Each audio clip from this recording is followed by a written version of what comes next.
and welcome to ClapperCast. I'm your host as always, Carson Timar, and today, to celebrate May the 4th, myself and Mr. Editor-in-Chief Jak-Luke Sharp are finally deep diving into Star Wars Episode 1, The Phantom Menace. Last year we did our Summer of Blockbuster series where we reviewed various blockbusters throughout the history of cinema, and just due to the nature of that, there was only so many films we could talk about. Some films had to be on the chopping block, but it really felt like the one episode we needed to do, but never really did, was the episode on The Phantom Menace. So I'm excited today to finally dive into the film and give it the time it deserves, breaking down both our fond memories of the film while also getting into our critiques of the film. Certainly we have plenty of issues at the same time. We get into why the film is so divisive within the Star Wars fandom before discussing its overall place within the Star Wars legacy and how the Star Wars franchise evolved from this point. We definitely don't agree. This is one of the few episodes where we definitely disagree about the quality of the film, but it certainly is a fun one nonetheless, and I cannot wait for you to listen to it. Without further ado, happy May the 4th, and let's review The Phantom Menace. Okay, Jack, thank you so much for joining me today. Happy Star Wars Day, May the 4th, everybody. The holiday I'm sure we celebrate, every single year, just right on the date, because of our love for Star Wars. Last year, we did our Summer of Blockbuster series, and just due to the nature of that, sadly, some films that probably should have been on the list just ended up not being on the schedule. And I think probably the biggest one we missed, that we talked about extensively on other podcasts, was The Phantom Menace. This was a huge event when it released. I was reading businesses shut down because so many of their employees were going to call out sick to see the premiere. Huge stuff with ticket sales, scalpers selling them for hundreds and hundreds of dollars. It's a very wild time that really, it seems like a foundational blockbuster and a foundational piece of Star Wars. 16 years after the original trilogy. The hype never died really with the original trilogy. You had all those re-releases leading into George Lucas finally coming back, finally creating his prequel trilogy, starting with this.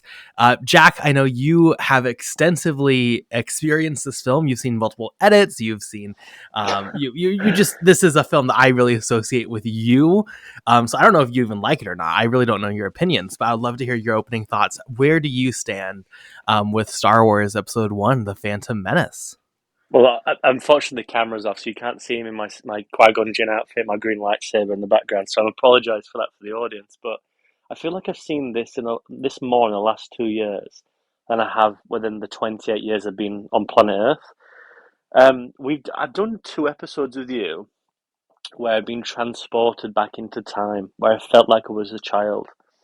And I think one was more sort of your favourite, and then this one has been mine, weirdly enough. And that episode was Jurassic Park when we watched it in 35mm. And it was interesting when we took it. I remember having this is cheesy and so on and so forth. But I remember eating McDonald's watching it. I was like, I feel like I'm 11. I just feel like I'm 8, 9, 10 years old. It's at the cinema watching something in 35mm, eating McDonald's. It just took me back on a nostalgia trip. And it's funny, there's no joke there. I've seen this film. I think this will be the 5th time in 2 years. I watched loads of. I watched the anniversary of it last year, which I think it was its 25th. Yeah, I think it was 25th anniversary last year. And then I watched about 2 or 3 edits of it because it's an interesting project compared to the sequels and stuff and so on and so forth. I'm sure we'll get into that as well. We've spoken about Star Wars with A New Hope as well. So I going back to 1999. I remember my dad took me and my sister to watch this in the cinema. And I had no frame of reference. I remember snippets. I remember the opening in Naboo underwater, and I remember the ending where it's in the power plant under the city with Darth Maul and the menage a trois battle. And I remember being in the car going home, reading a book, like a little tiny sticker book, and my sister was saying Anakin Skywalker, he turns into a baddie, he turns into Darth Vader, because I'd seen the original 3. And I remember crying in the car, no, that can't be true, that can't be true.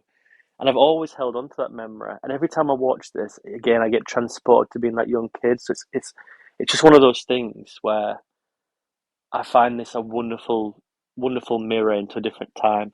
And I did say I was going to send this to you, and I forgot, so this is my apology. But I watched a 35mm scan of this as well. And I watched it the other night in the dark, not being very well.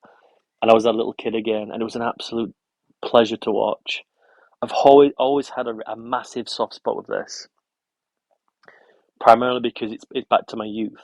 But I've always felt that this film got shit on to a degree which I felt was very unfair, and I think it was the first of its kind in a leeway of going back to nostalgia, which we're currently being enticed to now. But going back to this, I've never felt that this undermined the original three films that came before. It never felt like it patronized. It never felt like it did anything derogatory to its fan base. It just wanted to transport you back into as a kid watching the Jedi Knights formulating within the Republic, which is going inevitably to fall. And yes, there's a lot of politics to it. There's a lot of repetitiveness to it. There's a lot of George Lucas idiosyncrasies, which I've never really found to be dull because I'm a Wachowski fan, and you can't go into a Wachowski film without having Wachowskiisms. You can't have that sense of humor. And I think George Lucas is familiar to that degree with just the detail he wants to go into. I've never had an issue with midichlorians. I've also found it quite interesting. I always find that underbelly is a substance, a layer that he made to, the force is not a feeling. It's a science. It's in your blood, which again, does that go against the thematic of the original three, perhaps, but I've never found it to be an issue. But I love this. I always find it really compelling to watch. I think the score is the last good John Williams score. Oh my God, he said it. Yeah, I think Duel of the Fates, and then I think when you get to Revenge of the Sith, the finale to that Battle of the Heroes, that's the second best. He's never done a better score than this since. But the emotion, the nostalgia, the goosebumps when Darth Maul breaks the lightsaber into two. I mean, I've still got the original 1998 script book next door in my spare room. Like I've got the VHS at home, the golden THX 113 digital remastered. I've watched this on so many stuff. It's just so compelling to watch. So yes, not to go on, but I do have a wonderful relationship with this film. But I'm I know that we've had this chat about the sequels. I think we come from two different angles on it, but I think we can both admit that I think we're quite lukewarm to them. Um, I mean, I watched this in the cinema. I watched Attack of the Clones in the cinema, and I remember being in Bradford watching Revenge of the Sith in a digital screening on I think it was May the 5th, 2005. Like I was there. I was boots on the ground, Carson. I was a day one stan. I was a lifer, and then I've slowly but gradually pushed away from this because I don't like where this has gone. But going back to the Phantom Menace, you're a little bit younger than me, and I don't think you'll mind me saying that. So I came at this when I was 4 years old. Where do you come in with the Phantom Menace then? Because I know that you're a Star Wars stan, aren't you? Well, I was not born when this was released, so let's be honest. Um, I watched this similar to how I watched all the Star Wars films. It was probably very early, like teenager, checking them out for the first time. Though I do have like vague memories of the opening of this movie, watching it at a friend's house. Like I have the just like hints and shadows of memories. I know I saw at least some of this before I probably got bored and went away. This is this is gonna be an interesting conversation. This is probably my least favorite Star Wars film out of all the main series. And not that I'm, necessarily big on a lot of them. I think there's a lot here though that I'm going to agree with you. A lot of the issues people have, specifically, I think tied to the angle of George Lucas as a director and the kind of weird choices with performances or weird choices with different framing devices. I don't mind any of that, to be honest. And I also don't mind any of this in context of Star Wars, mainly because I don't care about the Star Wars story. So I'm happy to go into things. I don't really need it to be like, oh, this is super respectful to the original and this is how this character, like, I don't give a fuck about any of that. This movie it's a tough movie to discuss because there are some bits that are brilliant. The score, which you mentioned, is brilliant. So many for a movie that people universally want to hate on and shit on. It's weird that there are multiple scenes in this that people also like celebrate as being some of the best scenes in Star Wars. The pod chaser scene is obviously fantastic. Anything really with Darth Maul is fantastic. There's a lot here that is great. I think the performances across the board genuinely are quite great. Hmm. I think that a lot of people here overlook, like Liam Neeson here. They overlook, I forget his name, but the kid who plays Anakin. Oh, Jet I Lloyd. Yeah, we'll think get into that. Yeah. I think his mother is fantastic. I think his mother is like weirdly fantastic almost. I think there's a lot of great stuff here to enjoy. For me, though, I cannot escape just how boring I find a lot of this movie. And I'm sure we'll get into the politics and everything. Maybe it's because I'm not the hugest Star Wars stan. Maybe it's all explained in a book or in an encyclopedia somewhere. Maybe it's like, maybe if I just had so much more context and I was so fully involved in this world and its story and its history, I'd be able just to jump right in. But I'm so disengaged right off the bat with the politics of this world.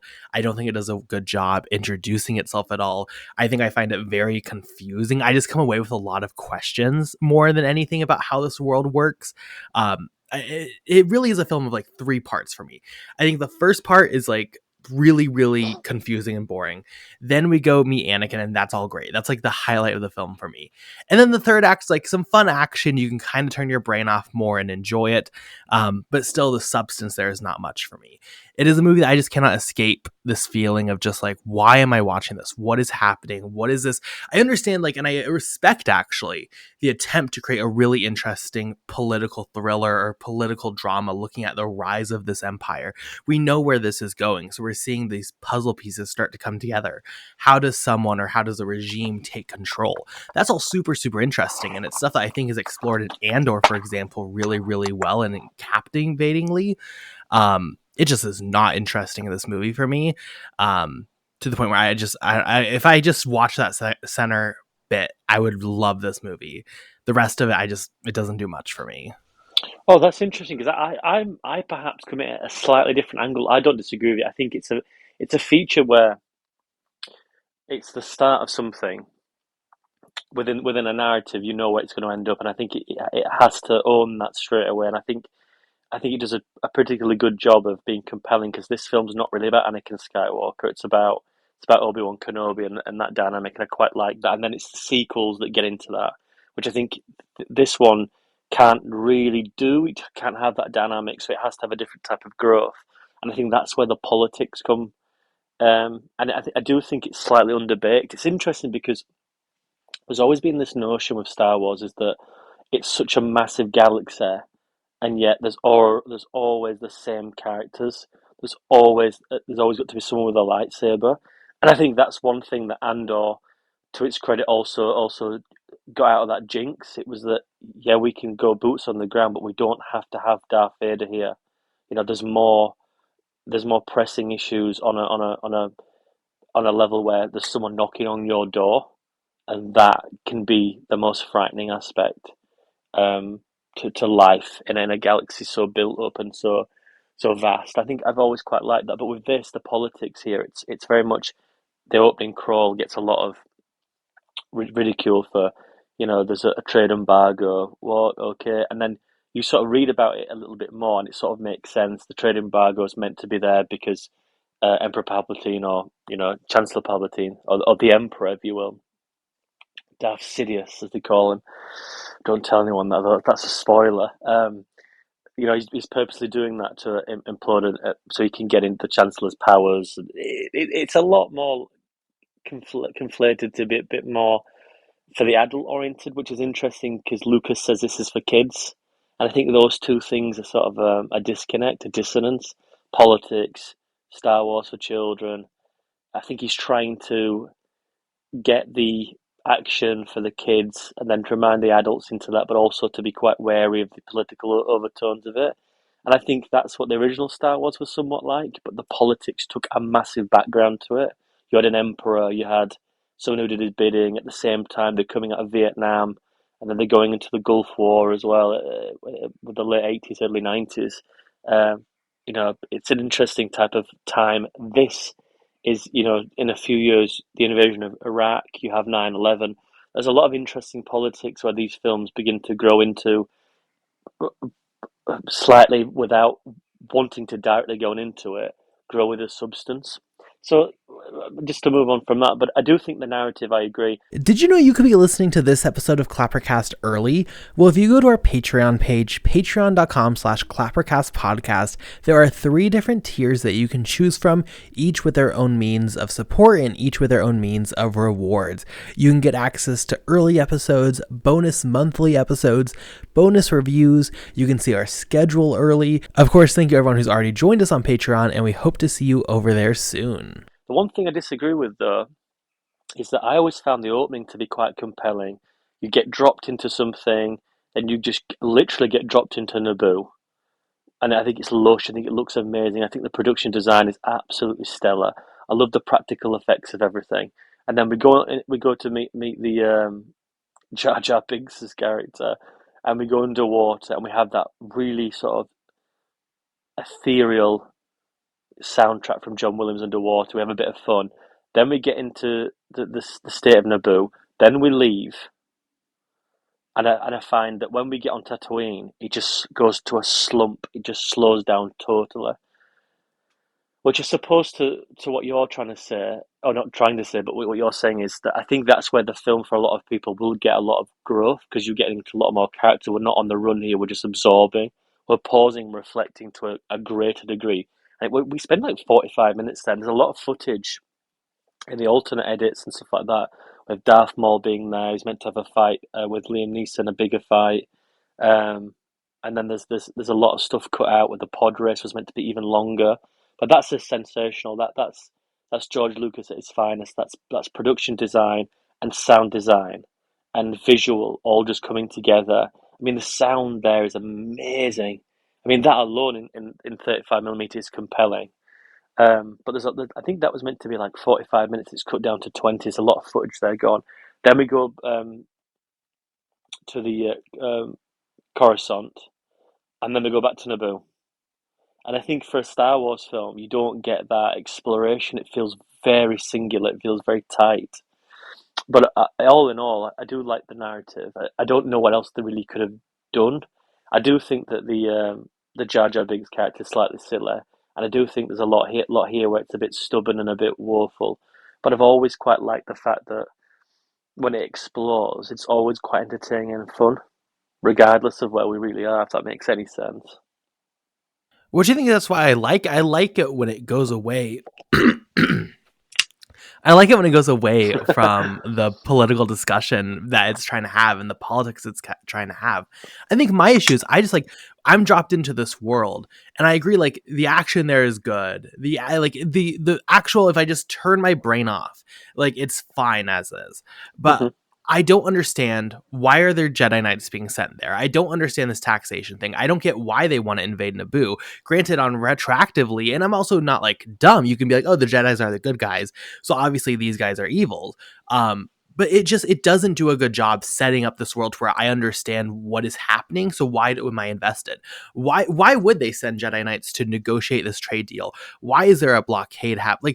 I think it does these really, really basic, trying to set up these worlds with these complex political moves, and does not do a good job explaining actually the meaning, or showing the meaning, or giving the weight to that. It feels like it needs like an introduction. I need even if it's a brief scene showing, or even in the scroll or something to show, oh, this is actually a nefarious plan to get political power. Just something to anchor myself onto. Because for me, I feel like I look at this opening and the Trade Federation is mad that they're getting taxed.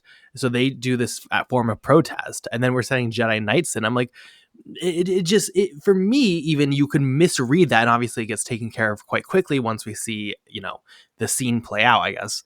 But it feels to me almost like the Jedis are like kind of the bad guys. Like it's very weirdly set up to where I think for me, to fully engage with that, I need to turn my brain off. And when you present me complex politics and complex taxations and all this back and forth, it's not a movie that is telling me to turn my brain off. So there's a disengagement there.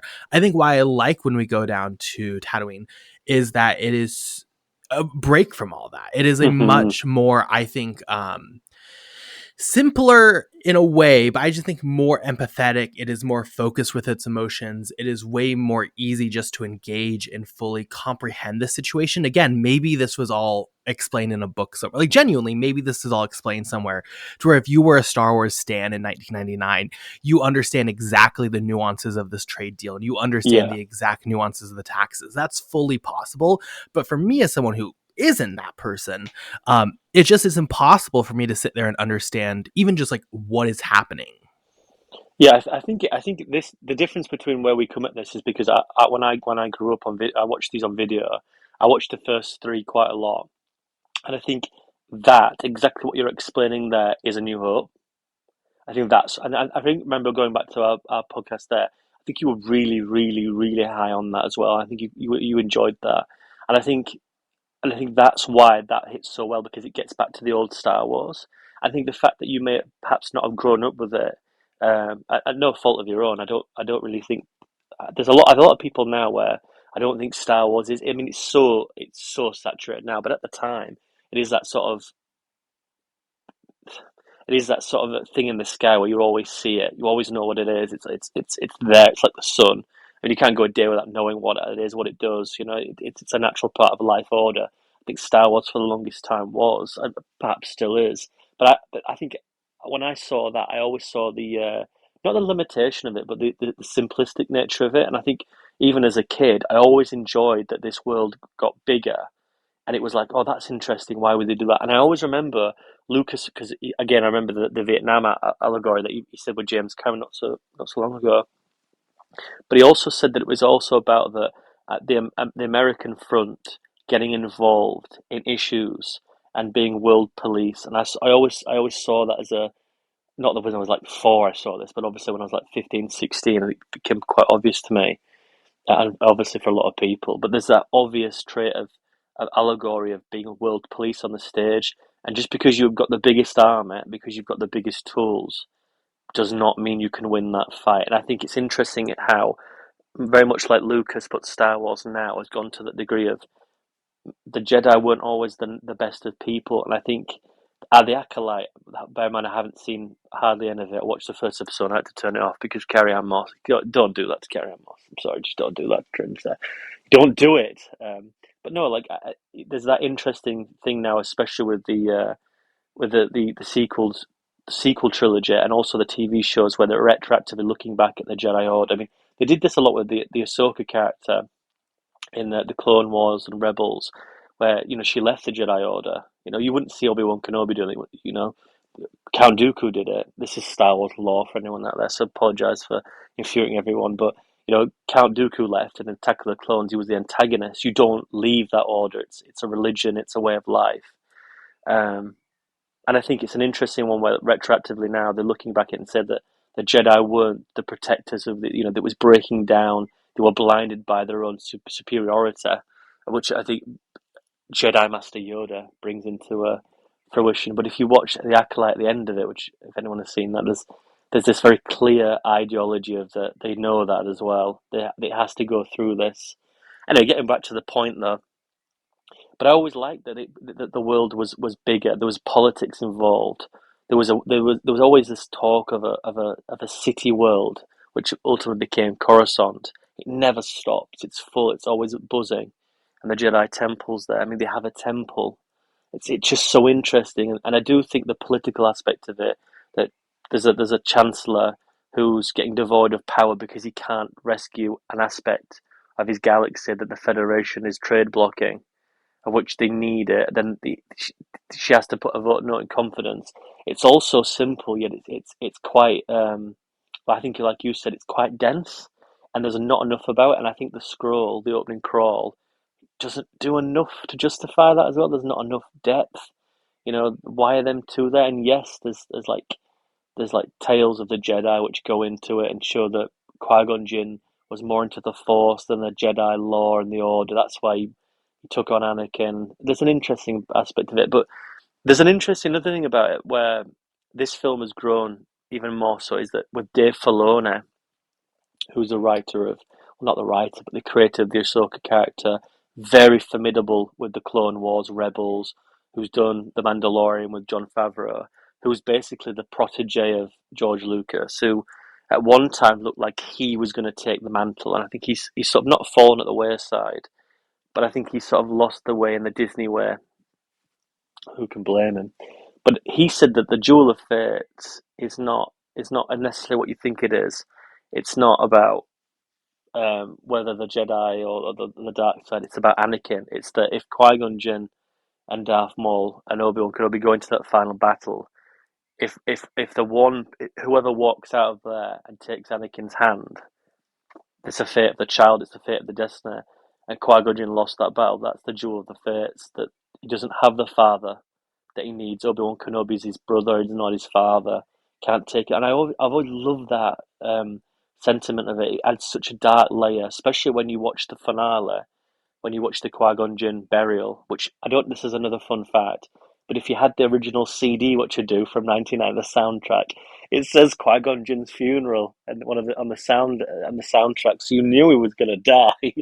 God, that's a throwback as well. But they talk about there's always two, and it's that one. It's that I don't know. There's that really compelling nature of again, like you said about the inevitability of where this is going. We can see the breadcrumbs. We can see it already falling away. They've won the battle, but they haven't won the war. And I always quite like that about it, especially in retrospect. Um, I will say this though, being a big Star Wars fan, not to go on, but when I watched this last year, I promised myself I would watch the behind the scenes because there's a really good documentary about the production of this film from day one until when it goes to the premiere. And George Lucas is so insightful in it because they're trying to budget the film, and they can't get the budget he wants to get, and he knows that it can't be so digital because of the success of Jurassic Park. I mean, this is just before. This is the same year as The Matrix as well, but it's not at that precipice of when it all went all digital in the 2002, the Attack of the Clones. And he's talking to Fox about it, and he's talking to them about, how much money do we put in. And I think his deal ended up being he gets final cut, but he manages the budget. Fox don't touch it, but he gets final cut, which I think is very interesting. But he talks about the film and knowing that it's his money, it's so interesting to know that everything in this film is storyboarded to a certain way. He's so on the nose of everything, and it's interesting. I think if a lot of people would have watched that in conjunction with the film, I think there would be a lot more leeway on that, knowing that he self-financed this. This is his baby. I think now looking back at sort of other projects that come out where Colin Trevorrow and the with the Duel of Fate screenplay and the Han Solo thing, and Disney and Star Wars, it's not really got any idea. It is all about saturation, budgets, and then sending it to a crew of people outside, and they're ticking boxes, and it goes into a room, and people talk about what they want from Star Wars, and nobody wants to be compelled. Nobody wants to be given something that might make them think or might give them an idea of being uncomfortable. Not that Star Wars goes to that degree, but you get my drift. But that's a really good documentary people show. It's just so fascinating how he's editing, how he chooses the designs. I mean, you get to see Jake Lloyd audition, and he even talks about like he's great at what he does his emotion with his mother, and those sequences brilliant.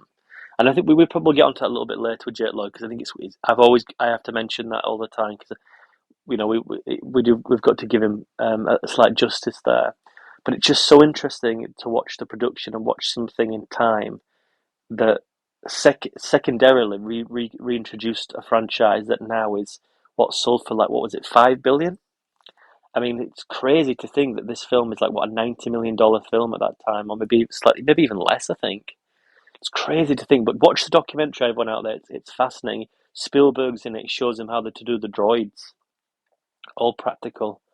Really, really fun. I mean, you're looking at Ewan McGregor choosing the lightsaber. Really good stuff. Anyway, Cassie, sorry for going on. I'll let you continue. No, you're good. I mean, we kind of talked about this and if anyone's at home has not listened, we do have an episode reviewing the first Star Wars film. So highly recommend you go check that out, A New Hope. Whether or not you agree with his choices, whether or not you agree with his vision for filmmaking or his vision for these films, George Lucas undeniably has a vision for this, undeniably has a passion for this. in your story you mentioned just there, but also his continued efforts to go back and touch these up again, whether you agree with Yeah. that or not. It is very clear he has a passion for this world. And I do think in the best moments, whether it is here, throughout this entire prequel trilogy, or just throughout, any of his times working with Star Wars, I think that passion does shine through. And it is something that is somewhat, I think, overlooked by people because these are obviously so big scale, so blockbuster. But I think that passion and his love for this world, his love for these characters do shine through. I think there are some things like I'm never a big fan of when like C-3PO meets R2-D2. I think that moment's not for me. But like still the practical effects, still he clearly loves these characters. I think that love shines. And I think that is something that in Star Wars, as you mentioned now, like is tragically really lost. It's something that it seemed like we were kind of almost getting back right at the launch of Mandalorian. And then it just became Disney-fied, as you mentioned. And now Jon Favreau is directing Mandalorian Grogu, which we'll get there when we get there. Mm. Kind of lost the rails there. But even like if you look at even Andor, it is clear that as a show, and that's a show I'm a pretty big fan of actually, that there's a passion there, there's a vision there. And I think, throughout ClapperCast, we've talked about on every level that cinema has, whether it be during our summer blockbusters or reviewing independent movies from other countries. When you have that passion, it does have these moments where it shines and provides something like you can't really fabricate. And I think that is something George Lucas undeniably has with Star Wars. So, full respect and love towards him and his vision. No, I completely Yeah. agree, and I think it's a difficult one because you're talking about the auteur there. You're talking about someone who takes full control, but there's a lot of people behind the scenes here, especially in the documentary, of designs and they showcase. I think there's how they do the hair for Obi-Wan Kenobi, that he's going to have a braid, which is always last minute. Just so interesting, and obviously the reshoot. So this is just so obvious with. I know Obi-Wan Kenobi has one type of hair, then another because he shaved it off. It's very interesting. There's a lot here that I really like. I mean, you can also tell there's a lot here that he can't make his fucking mind up with because if you've have you seen the Obi-Wan Kenobi TV show? Yes, I have, sadly.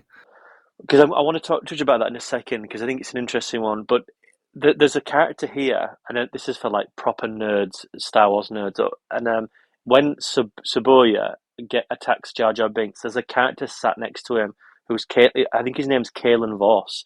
He's actually a Jedi Knight as well, and he's in the Obi-Wan Kenobi TV show. It's mentioned because she has his lightsaber when he's trying to escape, and that woman sacrifices herself when they go through the tunnels. Um, just before I think Darth Vader tries to grab the shuttle, but it could be before that, and the big robot sacrifices itself. Spoiler alert! But there's a lot of like retroactive stuff here. And yeah, there's about 16 versions of this. I've seen every one except for the laser disc now, I think 35 millimeter is the one that came out in the cinema. But he changed this weeks after it was in the cinema as well. He could not stop touching this, and I think that it's always going to be a point of contention with a lot of people. And I think it was digitally remastered in the mid 2000s. It's still touched in 2011. It got touched again in its 3D release. The negatives he owns. He's never revealed them. He's never gonna showcase them like the originals. There's a very strange thing with George Lucas, but you cannot be intoxicated by the passion. I mean, to leave these be and come back to it. The one thing that worries me about it, and I think a lot of people, I think Coppola said this, and I think a few other people who are slightly negative towards him have said that he's promised to make loads of films, but goes back to the Star Wars well. And I think it's a positive and negative because I look at the positive and I think, but you get these three films I got to grow up with. But then the negative aspect of it is that what else could we have seen? I mean, at one point it was touted to make Apocalypse Now. There's a filmmaker there like Spielberg. As a visionary who perhaps was afraid at multiple occasions to get behind the camera more. And I think Spielberg found the writer, but he was a visionary, and I think Lucas probably was the more talented at one time, and I know that's sacrilege, but I see a director there who's not very sturdy, but a great visionary, and I think that the two sequels originally, Empire and Return of the Jedi, didn't particularly help him knowing that someone else made those materials and they were better. And I think American Graffiti, THX, this, he should have let Attack of the Clones be made by someone else, and perhaps he should have let Revenge of the Sith be made by someone else. But it's also, how do you give that away? How do you give your baby away? How can you do that? How can you let someone else raise it up and then take the plaudits? And I think he got too indulged with the digital age, and I think with this you can see it. This one aesthetically is my second favorite. I love a Revenge of the Sith. There's something so dark about that, obviously with the tone, thematic, but also aesthetic. But I always love the practicalness of this. You could touch this. There's something about this at the time where it's 1999 and 2000. There's something that changes after this film, the digital revolution. But here, I've always absolutely adored it, and I do think the sound design again is immense. I also I love the makeup design. I think Darth Maul is absolutely staggering. The fact he doesn't talk, although he does, by which is later dubbed by Sam Witwer in the TV shows and stuff like that, which is strange because I can't pronounce his last name, but Peter Soawananekis, I think it is, who was in Shaun of the Dead and stuff like that. He voices him. It's played by Ray Park, who's also an X-Men, who played Toad. But yeah, I know there's something really compelling about here. The one thing I wanted to ask you though, which I thought was really interesting, because we spoke about this in A New Hope, about the three careers, Carrie, Harrison, and Mark. They're our friends, obviously. And we always there's only really one that got away, which was Harrison Ford. The other two were sort of, Carrie Ann Moss had a struggle. Carrie Ann Moss, sorry. Carrie Fisher had her struggles, but she went into writing. Mark Hamill went into the shadows of Skywalker. This is different, isn't it? Because this is Liam Neeson. This is Obi-Wan Kenobi of Ewan McGregor fame, who's just come off, the Danny Boyle trek of Train Spotting and stuff like that, and A Life Less Ordinary and Shallow Grave, who's going into what in a few years Moulin Rouge territory. You've got Natalie Portman, who was in Heat and Leon. You've got a few British stars here because it was obviously shot in London and Tunisia. Um, but you've got, you know, there's a lot more highbrow here, and it's not the simplistic student film of the bygone era, is it? Do you ever feel like this knocked it down for you in a certain way? Because it's not the massive student film, is it? It's not someone who's you don't get absorbed into a galaxy. Obviously, because you know what's going to happen here as well. It doesn't help. Well, perhaps it does help, but there's a bigger sturdiness to this. I've felt in the years that have developed. Does that mean anything to you, or is it just something that doesn't really compute? I mean, it's something you can feel. It has a very different feeling in pretty much every way from like the original trilogy, right? And how, I mean, and really in everything from the actors to the world building to the production design and the choices of storytelling. Like, it is very clear that we're dealing with different beasts. So because of that, I guess it never really bothered me per se.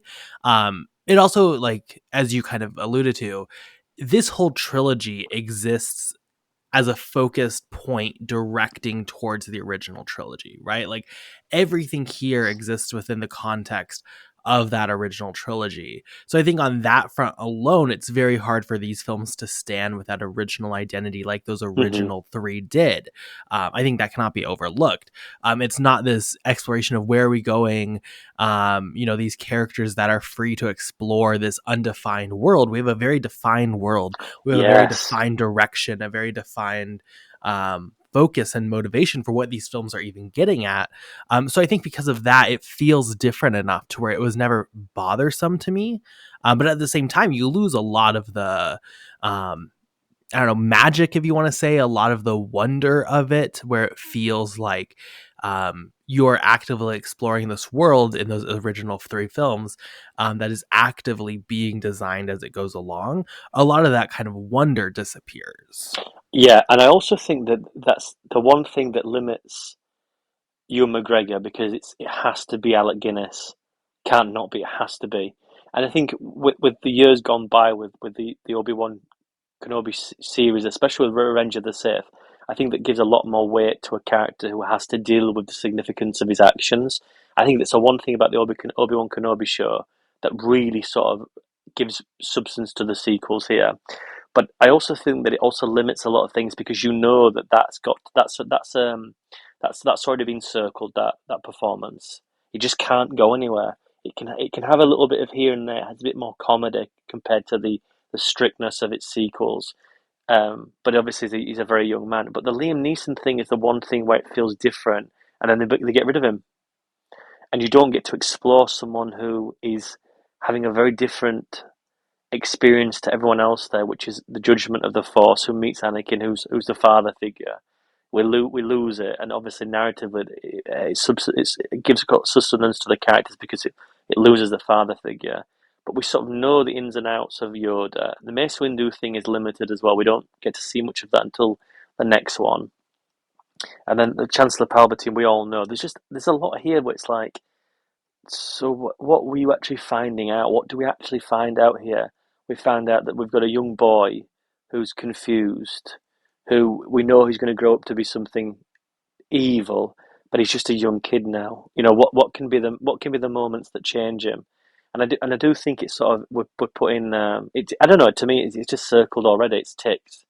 And I think the growth of the narrative in this film is very subdued compared to the growth of its second film, which you've got an issue with performance there, I'm not going to lie, because it's just not well written.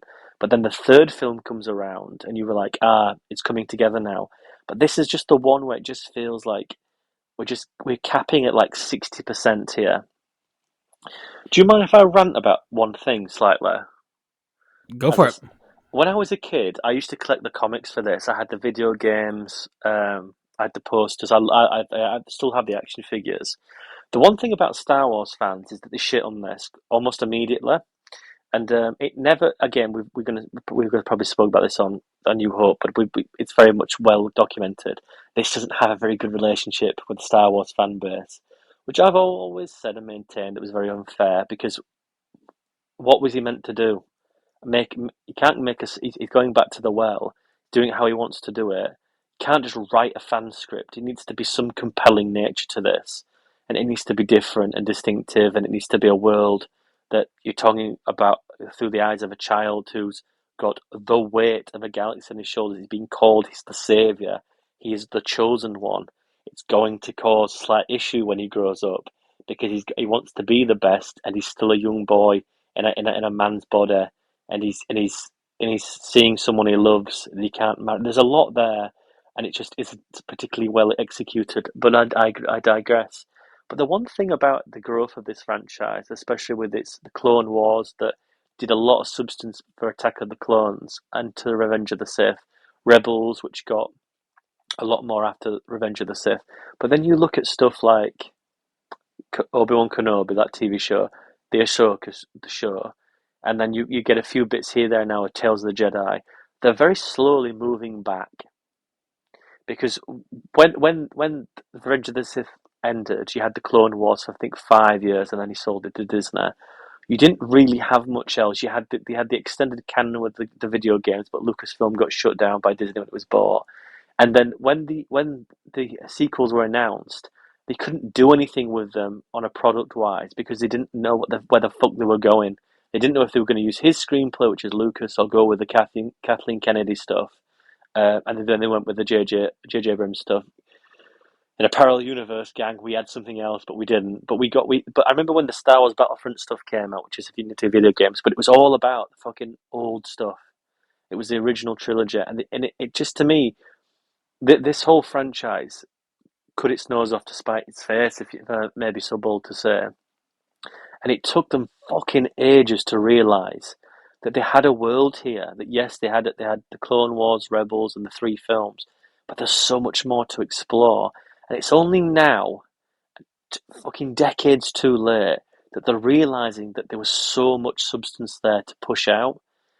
And for so long that they went back to Revenge of the Sith, and again with the Kenobi stuff, with the Order 66, which they've rinsed for years years and years. It's with if it's the Jedi Survivor or the Jedi Outlaw thing with Cameron Monaghan and stuff like that.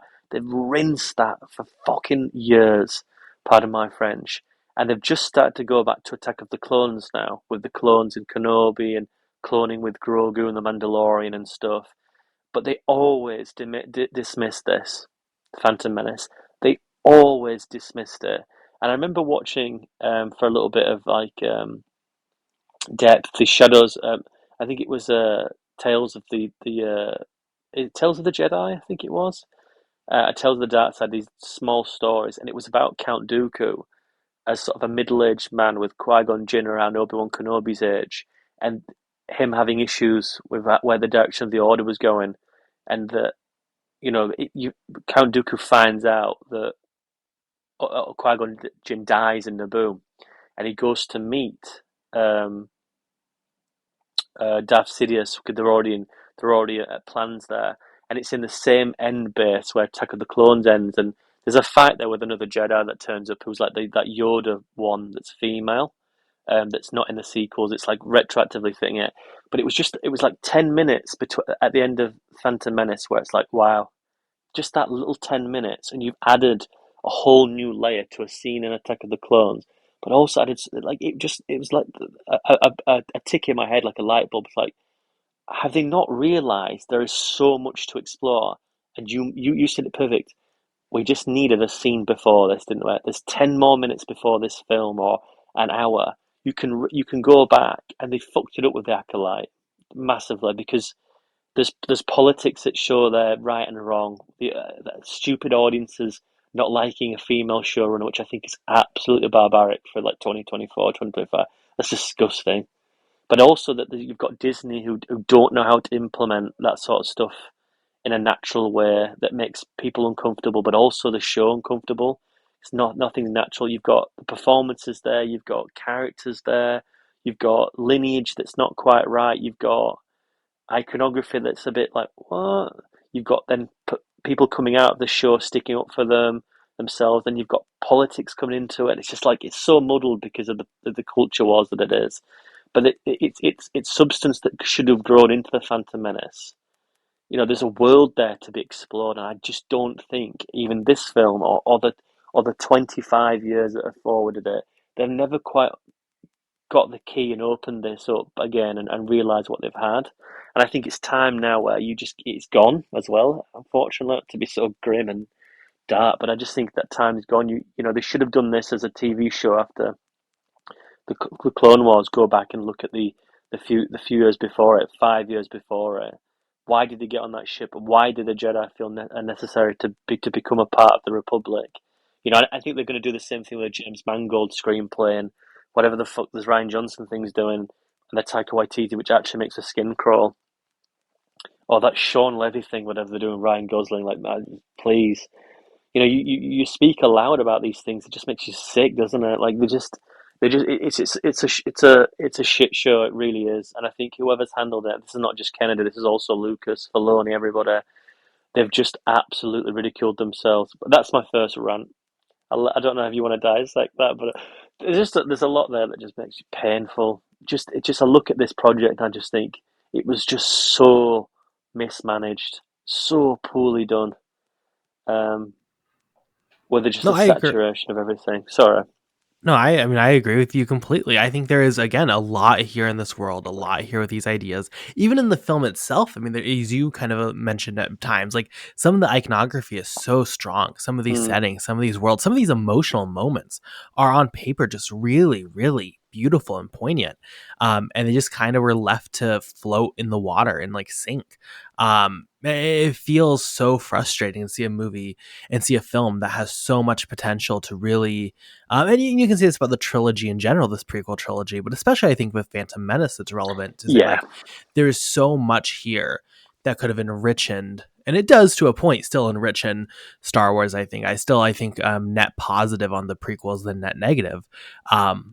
But there is a lot of wasted potential, and even now, you always think Star Wars. I don't know, maybe I at least think Star Wars always like it feels like are so close to getting it right. They're Yes. so close to understanding what Yes. they should do and what they should do with this world. And then they always just like revert back to the same things that they failed with for the last 20 years and just never seem to understand. They never learn the lesson. And it's really, really frustrating to see. We also sit like at this time of recording on this precipice of like this new era of theatrical Star Wars. We've taken a big break from 2019. Next year will be the first one, and then there's all these other projects lined up. And you went through the lineup, like it's not very promising. It doesn't feel like they've learned their lesson, and like it just feels like they're going back to just like do the same shit again. It is a very frustrating franchise. If I was super invested in it on a personal level, I feel like it would just be soul crushing. Even with Disney Plus, like there was such intrigue around the Mandalorian and these other stories, and then they just, of course, created this interweb of all these things are connected and they all tie in, and just they fell into the same trap they always have with their execution, with their lackluster production design, with their lackluster stories, their lackluster screenplays, and now it's like nobody cares. It is frustrating to see them squash their own momentum and own unique ideas and creativity. We don't need to get into like Last Jedi, for example, but you have some interesting ideas there, and then you just do nothing with it, which not only creates a frustrating viewing for the next film, but also just kills the intrigue of Last Jedi, right? Like they never are able to build their momentum and always just seem to make the wrong choice in a way that I find to be like super frustrating. Yeah, and I don't want to end this chapter on this film in such a negative way, but I'm going to say this, and this is this. If I ever heard if my 9-year-old, 8-year-old, 6-year-old self, and not they would know what I was on about, but if they ever heard me say this, they'd be absolutely heartbroken. This is the last time this franchise was pure for me.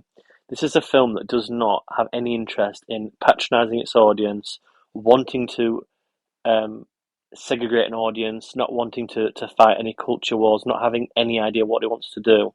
It's George Lucas wanting to put fun on the screen, get these characters back, add a bit of depth to stuff, trying to make an allegory for what he feels like in the politics in the modern world, which came true anyway, and add this wonderful sci-fi story that's got iconography, and it's just something interesting.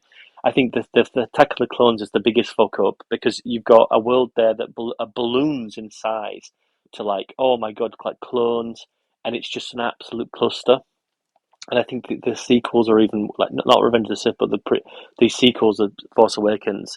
I'll never ever, no one will ever take away me going to see that opening night with my girlfriend, who's now my wife, at the midnight launch, and being like, oh my god, and then doing the same thing with Rogue One and being like, oh my god, we're back, and then going there in 2017 and just think like, what the actual fuck is going on here? What are we doing here? What are we doing? And I think Rogue One is the last one where they got back to what these felt like, and that you knew what was going on, but there was like this pureness to it, and that it just didn't feel like it wanted to antagonize anyone. It was there, and I always felt that the Phantom Menace was the one pure feature about it, where it's like, oh, this is the last time before things go. You had to hate something. You had to be devised, or there had to be this division. Like I hate Star Wars now. I think I actually hate it. Not. I don't think it's vitriol to watch, but I just hate what it's become, and I think in itself hates itself. I think fans hate it. You just don't hear anything good about it, and I think it's because it's been so mismanaged. Um, but yeah, this Grogu thing, it's the same shit. Like, why are we bringing Boba Fett into it? Why we just bring surface into everything. It's the same shit all the time. Like him having a Naboo starfighter in it. Like you didn't give a shit back 5 years ago because everybody hated it, and now because that's nostalgia, it's like, oh look what we're doing. Like you actively wanting to cordon these films off, and now you're trying to make money off it. I just think it's disgusting. I know that's like a ridiculous statement to make. One other thing as well, and I've mentioned this before on this podcast, but I do want to mention it again just to highlight it. I don't know if you're aware or a fan of Red Letter Media. You into this? Well, they're famous for doing a Mr. Plinkett review of the Phantom Menace, when they go through it and make jokes about it. And there's a lot there where they just hate George Lucas for a lot of stuff. They hate the Phantom Menace. They hate the George Lucas Star Wars stuff. But Rich Evans a few years ago doing one of the podcasts about a Star Wars film, and I can't remember which one it is. It's probably one of the new ones. He sort of said it very blatantly, and it sort of stuck with me ever since he said it. It was like this franchise proves that this galaxy is so limited. You have to have a Han Solo. You have to have a Jedi. You can't have Star Wars without it. And when you look at these films, it's actually staggering to actually note that there's just nothing fresh about any of them.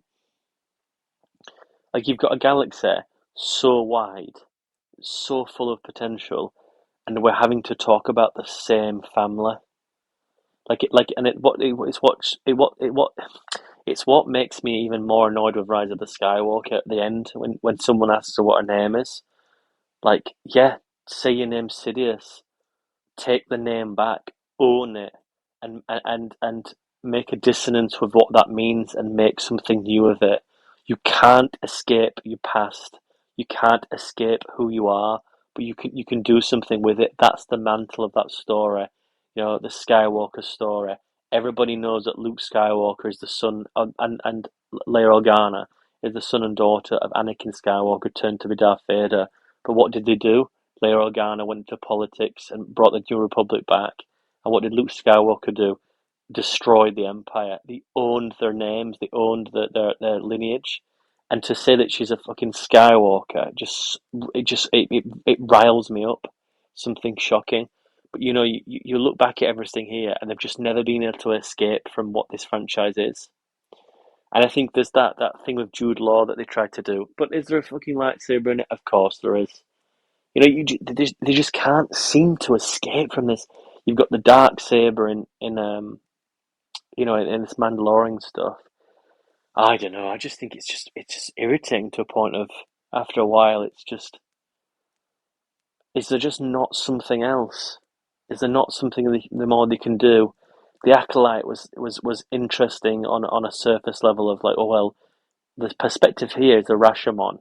Just because you've got a version of events doesn't mean it's the correct one. Why do we always have to systematically think that the Jedi are the heroes?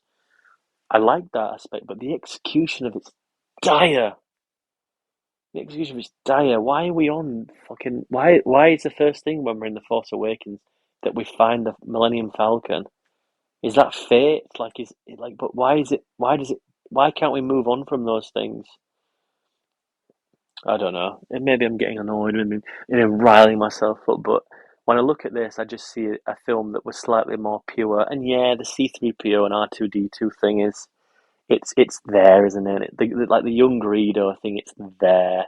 And there's a few bits in here where it's like, oh, we've got to add this in, we've got to add that in.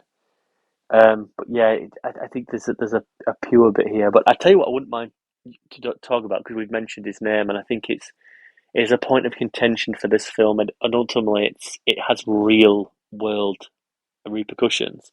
Where are you at with the Jake Lloyd thing, man? I mean, I really like him. I think the performances overall in the film are somewhat stilted in a way that I think definitely comes from Lucas's direction. It is something that we also saw when he directed A New Hope. Like, I just think that's very him and how he gets out performances. I thought Jake Lloyd was like great here. I really thought he had a good emotional core to him. He impressed me. I liked him a lot. See, so do I. I've always felt that. I've always felt that when you watch it as a kid, it's perfect. He's like your buddy. He reacts exactly the way that type of child would act as a child.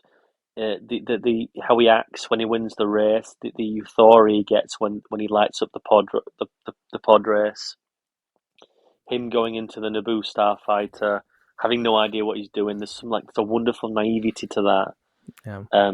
And there's a bit when he's doing the audition at Skywalker Ranch, and he's doing like an audition with I think a screen test with Natalie Portman and another young girl as well. And how he talks about his mother in that is like fucking brutal.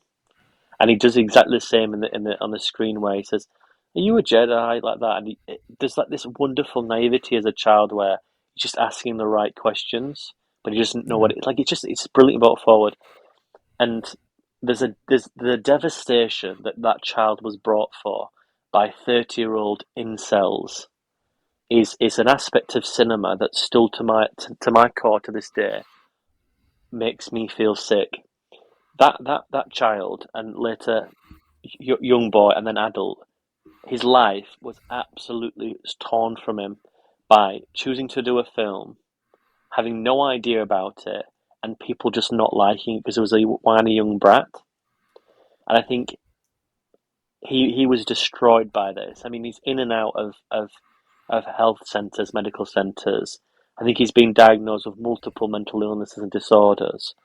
You know, you watch Jingle All the Way and you see a bright young boy, and you see this, and you see another bright young boy who's playing to that role, who was just absolutely antagonised and annihilated. I mean, the boy, he couldn't even go to school anymore.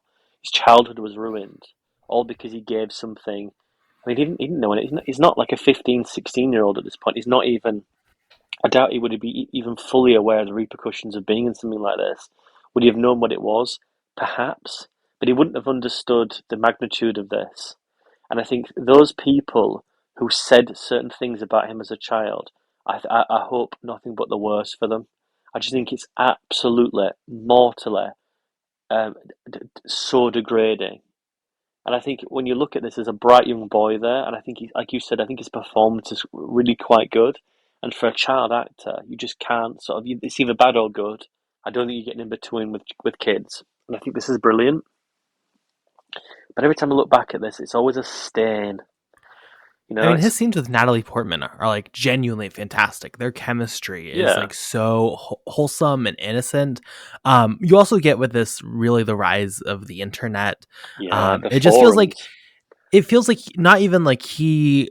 I don't think if he was an adult or he was 15 or 16, he could have understood um, what this would become as far as a conversation, because, and maybe I'm ignorant, I'm sure there's been plenty of stars in history, right, who have been torn apart by critics and by individuals, but like that internet hate, which has been so central to the identity of Star Wars now culturally, it just for me at least, it doesn't feel like it existed from what I hear before the rise of the internet and before this film. Like with the original trilogy, you don't hear many stories about this controversy around this hate or around this venom from people.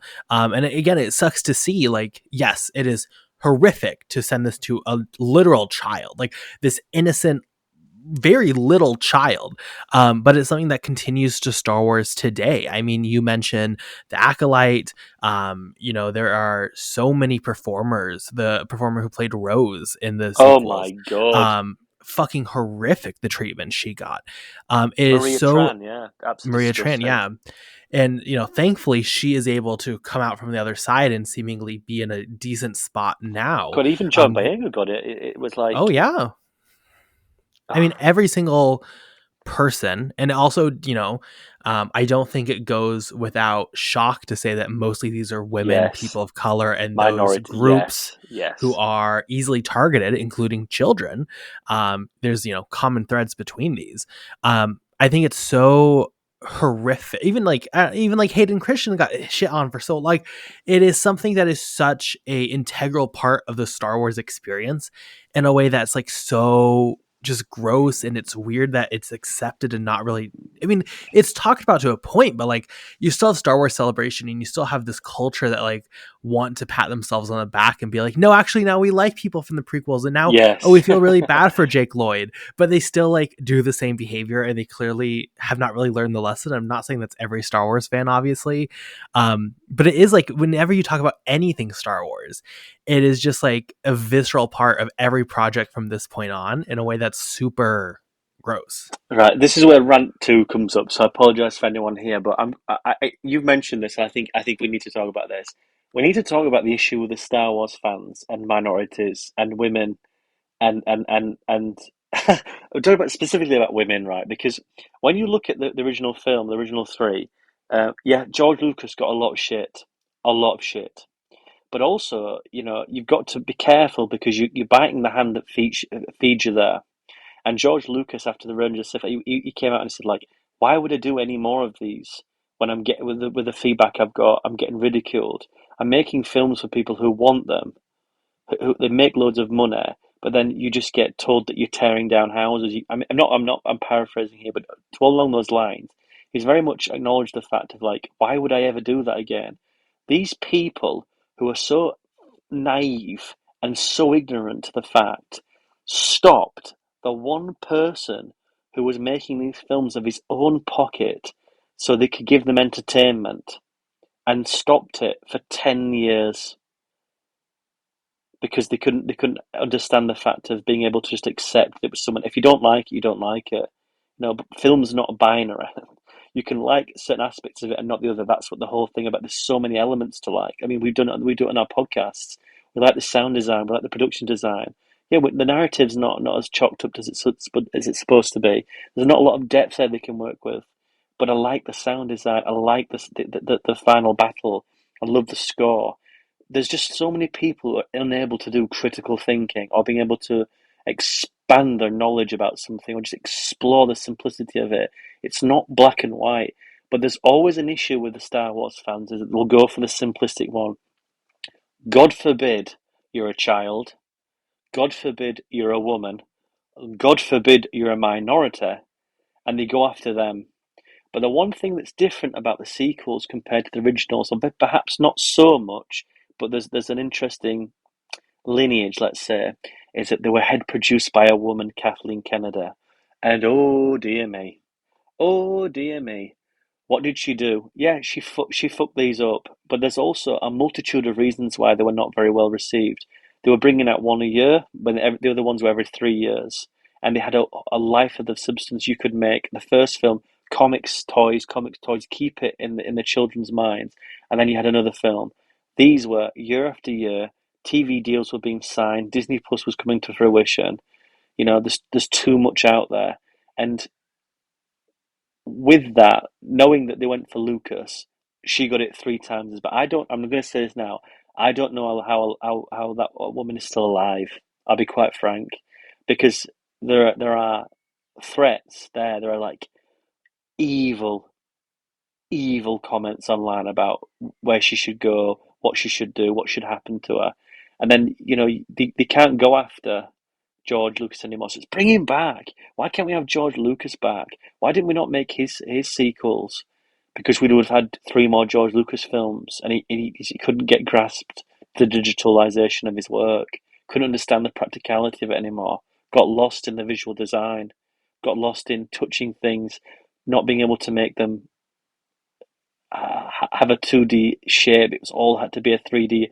All had to have baggage. It couldn't just have surface. And I think that then they aimed into people of like, well, you know, Adam Driver's a good actor, yeah. So let's go after a Daisy Ridley, and yes, she can't act. I don't think she could. She's not very good in that film. I don't think she's any good in any three of them. But I don't want to wish death threats upon her. I mean, the Maria Tran thing is absolutely vile. I mean, did you see that with Natalie Portman or Keira Knightley? No. It's an interesting social commentary. It's an interesting political social environment that you again about the internet. You can hide behind a digital wall, and you can make genuinely barbaric comments because John Boyega is black. That should somehow change that his performance is underwritten. Like Jake Lloyd. Jake Lloyd is just doing the dialogue he's being paid to do. Are you an angel? Like that is pop culture reference to damage the integrity and character of an actor who is saying lines by a writer who is paid to do it. Why are we attacking John Boyega? Again, he was shit on with his art. Don't get me wrong, but that's J.J. Abrams' fault. That you know, why not go after him? What? Because he made Star Trek? Well, because he got to Star Wars to make $1 billion. We can't go at him. J.J. Abrams. No, he's the problem. But I also don't think you should go out and want to burn his house down. But to make comments about John Boyega that they did, you know, to make comments about, when they released it in the Asian territories, John Boyega's not on the poster. He's the second lead. You made out in your TV promos that he was going to be the Jedi. You were going to have a proper black character who was a Jedi Knight that wasn't a background character like Mace Windu. You actually had to bring in a new generation, and they fucked it. And I think the same thing with with Trevor, but also with what's happened with Rosario Dawson and stuff. And again, you mentioned it as well. These same people who were like welcoming Hayden Christensen. Hayden Christensen couldn't show his face for like 5 or 6 years in Hollywood after this because no one would hire him because of the vitriol that these fans gave people. I mean, Lucas getting a round of applause at the celebration.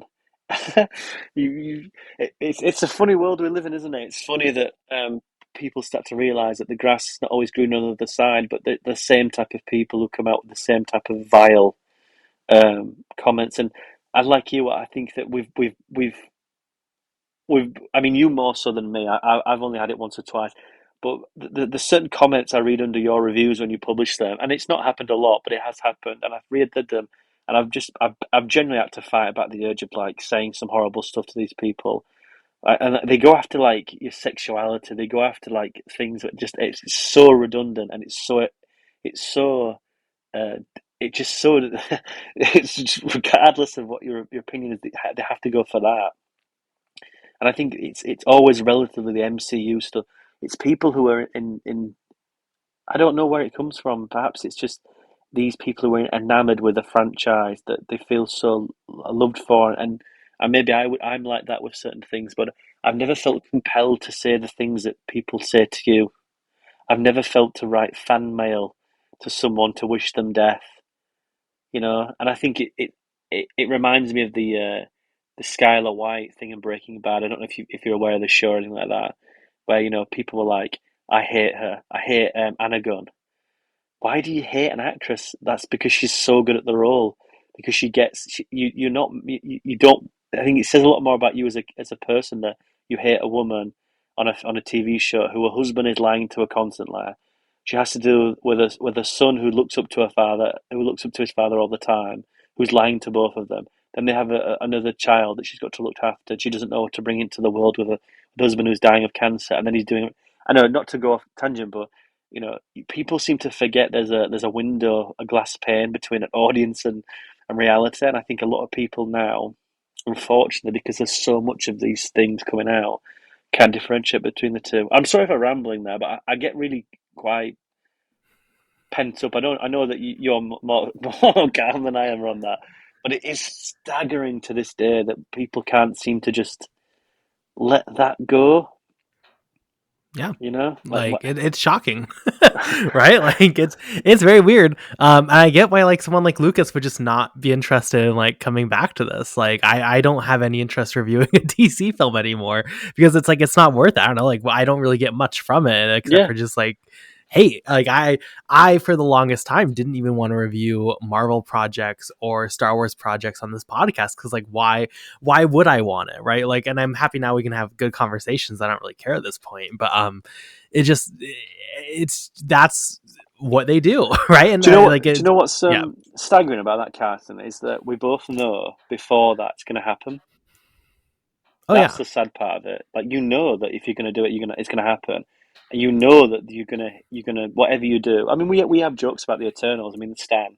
We're waiting for the sequel, but like we joked about it for a long time. But that just showed the ridiculousness of it all. That oh yeah, where are those people now? Like where are those people who made like where are those people who made like fake accounts being those characters? Like it's so interesting when you look at these projects and that there are people's lives, and I mm, adore the passion. I love people who are into that. You can't disagree that the MCU is keeping cinema alive to a certain degree. I mean, these films for a good 5 years also did the same degree, but people become enamored with it to where they can't separate the art from the artist another element, which is not the dangerous side, which they should be, which is people being actually horrible people, and like actually paying money to support these people and stuff like that. When like again, the Kelly Marie Tran is a big sore subject for me because that's an actress plucked out of, let's say, obscurity, who's put into a Star Wars mm-hmm. film, who is it poorly written at times? Yeah, but it's also that schmaltzy thing of a Star Wars movie where we'll fight another day. And is that up to Ryan Johnson? Should he get some flack for that? It's just an artistic choice that doesn't resonate with me. It will for some other people. It will. There'll be young girls out there who will look like Kelly Marie Tran, and be like, oh wow. There'll be a lot of fans who look like John Boyega or have the same skin color who watch that film and be like, oh my god, like I can be a Jedi because everyone's white. And not to get into the politics side of it all, but but but there's also the people who will look at that and go, Jedi, he's black. Like, no, I'm not having that. Kelly Matran, a woman stopping, no, like, I'm not having that. A woman running Star Wars, I'm not having that.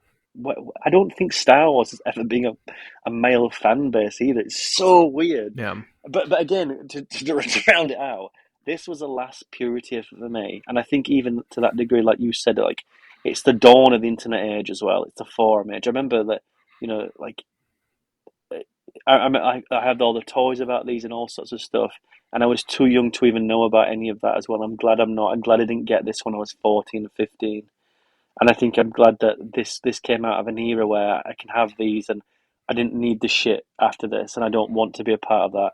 I got to sit in the Force Awakens. I got to be back to Yeah. being at 11, 10 years old, and it was ruined. And I'm old enough to accept that we move on, we get older, and that's not for me anymore. I've tried to get back into it. I can't do it. There's so much shit out there, and it's predominantly rubbish. I just can't do it. But I'm not. But it soiled it for me. It really has done. I Yep. know that. If and when you do the Grogu movie, will I go watch it? Maybe, but it doesn't bother me anymore. It doesn't bother me anymore at all. And I think that when I go back to this and I get to see something just simplistic and silly, and it's what Star Wars is meant to be, it doesn't have the weight upon its shoulders. It can just be free, and even that got rubbish. It got shit for it. It's a difficult one to try and minimalize. But this, going back to this and talking about it, this holds a lot of fun than it does Yeah. poorness about what the sequels do. And again, that's probably just a little bit of my youth protecting me. Um, but would you say this has aged well on a multitude of reasons?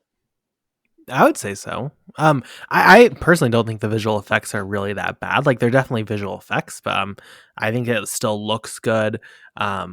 Good enough, I guess. Again, also just like I want to mention quickly, and I know you said it, like the iconography here is so good. Some of the Yes. colors, some of the worlds. There's that world you mentioned where it's just, and sorry, I'm not a stan to where I'm going to know all the names, but there's just constant vehicle traffic in the air, just like Coruscant, consistently. yeah. And there's this scene where they're overlooking it, and I think it's like sunset or sunset, I believe.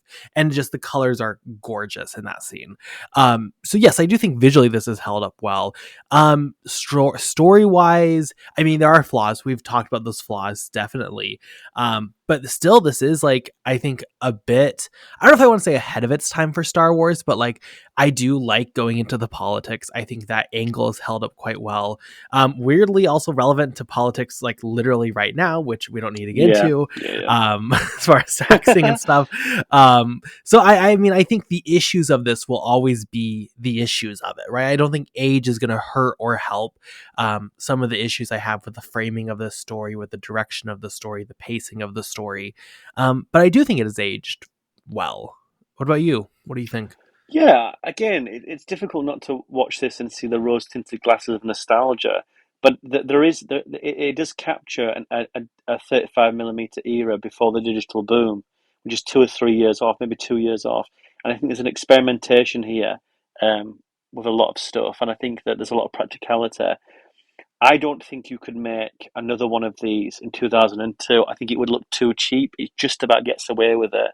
But when you look at the practical effects, I find it really compelling. I love the opening with the Trade Federation ships. I just think it looks so cool. I love the Naboo starfighters. I love that you get a green and a blue lightsaber here. I like the robes. I like the braid in the hair. I think that the fashion in Padme throughout the trilogy, and especially I don't know if you have any behind the scenes books of the third film, but the actual costume designer of Revenge of the Sith is Academy Award amazing. If anyone out there, especially you, Carson, I'd love you to do this if you can. Google for your consideration costume design for Star Wars Revenge of the Sith, and there's a picture of Padme sat somewhere, and she has this almost um, Bollywood esque gown, and I just think the texture there, the richness is just astounding, and the makeup and costume with the Keira Knightley thing and Natalie Portman, which I think is fun as well. Just a weird little quirk this film has. Sophia Coppola is in this for a second. It's just strange, you know. Dominic West is in here. There's a lot of there's the guy in The Hobbit as well, and he's also in the Captain America at the beginning. And he's also in the knockoff Twister movie. I think he's Richard something. He's in this film. There's a lot of like secondary characters or third, fourth characters who like all went on to be something. But no, costume design, I love it. But the one big thing is the black robe with the dual lightsaber. There's just that is one of the most iconic moments in a franchise where you've already got Darth Vader, you've already got lightning coming out of someone's hands, you've already got Chewbacca, or Chewie as the fans call him, but you've also got the iconography. May the Force be with you. All this verbal um, ascending of iconic moments, and then in 1999 you hear the dun dun, the Jewel of Fate, the elevator's door open, this guy with these yellow piercing eyes because he's turned into the dark side, and one lightsaber goes, and bang, the next one goes. It's we'll take care of this, and then it's just there's something like then you get into the power plant, the body is in half. I don't know. There's just something like really sort of intense about that. Like the reds, the black, the horns. It also goes to. I know you're not into the lore here, but the Darth Maul thing is so interesting because they couldn't fucking let it go either. I mean, he had to be brought back for later seasons of Star Wars Clone Wars. He had robotic legs. Then they had a brother, and then he fought Obi-Wan Kenobi and he kills him on Tatooine a few years before the Obi-Wan Kenobi show start. Oh no, it's actually before New Hope starts, and then he's also in Solo.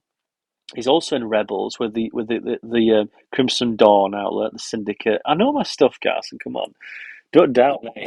Um, but yeah, they just couldn't get rid of him, and it's not the same. There's also probably the same for Count Dooku as well, because just the Clone Wars thing with and also General Grievous. But there's also a thing Darth Maul. They could not get rid of it, and I think that's it's the issue with Star Wars. It's the best and the negative. It's also the same with Jango Fett and with Boba Fett. Is that you've got this wonderful surface level iconographer, and they have nothing to do with him. Don't know what to do. He's just a placeholder. The inevitable. He's a background character, and they have to keep on bringing him back and bringing him back. And in the long run, you create substance, but it's on a smaller television set. I don't think a lot of people even knew in Solo that he wasn't dead, which again probably goes to show that I think a lot of people turned off. But yeah, iconography, I love, and the sound design is amazing. The pod race sequence is breathtaking. It's so good to watch. I still find it compelling, with like the young Jabba the Hutt there as well, and Warwick Davis is in a cameo there, which he then replays in Solo. There's a lot of like fun quirks about this all. The one thing I do want to mention though, I think we spoke about this before, but I remember Spike Jonze was meant to make Attack of the Clones and then said no.